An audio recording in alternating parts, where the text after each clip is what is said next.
एक गांव था जिसका नाम था बंगल। वहाँ की औरतों के बारे में एक अजीब सी बात प्रचलित थी। वो अपने पति के पास जाने से पहले हमेशा लहसुन का इस्तेमाल करती थीं। पर इस गांव के लोग तरह तरह की बातें बनाते थे, लेकिन असली वजह से बहुत कम लोग वाकिफ थे। इस कहानी की शुरुआत होती है एक साधारण सी लड़की निशा से। निशा की शादी गांव के एक सीधे साधे किसान राघव से हुई थी। निशा ने हमेशा से अपने जीवन में प्यार और सम्मान की उम्मीद की थी, लेकिन शादी के बाद उसकी ज़िंदगी में एक खालीपन और अजीब सा हो गया था। राघव उसे राघव से उसे वह स्नेह और अपनापन नहीं मिल पा रहा था जो उसने सोचा था। वह दिन भर खेतों में काम करता, थक जाता था और थक कर घर आता और फिर अपनी समस्याओं में डूबा रहता। निशा ने कई बार राघव से बात करने की कोशिश की, पर वह हर बार उसे टाल देता। यह बात निशा को अंदर से तोड़ रही थी। गांव की बाकी औरतों से वह इस बारे में बात करती तो उन्हें भी वही अनुभव होते थे। उसके पति भी दिन भर काम करते थे और घर लौटते ही थकान और तनाव में डूबे रहते। इस स्थिति से निपटने के लिए एक दिन गांव की सबसे बुजुर्ग महिला दादी अम्मा ने औरतों को एक अनोखा उपाय बताया।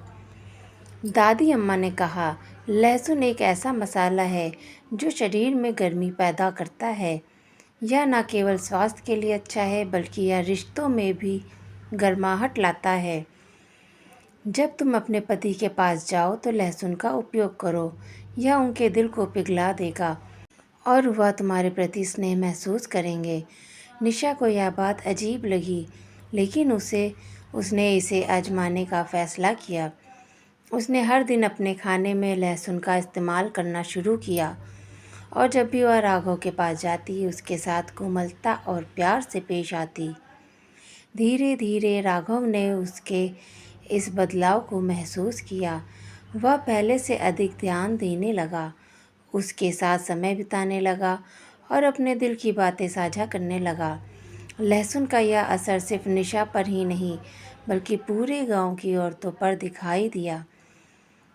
उनके पतियों की भी उनके साथ अधिक स्नेह और अपनापन दिखाना शुरू कर दिया।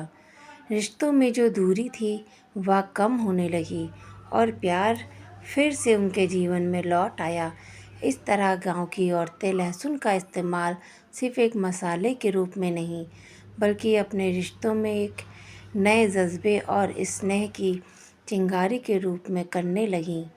यह कहानी इस बात का प्रतीक बन गई है कि छोटी छोटी बातें भी बड़े बदलाव ला सकती हैं, अगर उनमें दिल और भावना शामिल हो। तो फ्रेंड्स, कहानी कैसी लगी? अच्छी लगी हो तो लाइक करिए और चैनल सब्सक्राइब कर लीजिए। मिलते हैं अगली स्टोरी में। Bye bye. Thank you for watching.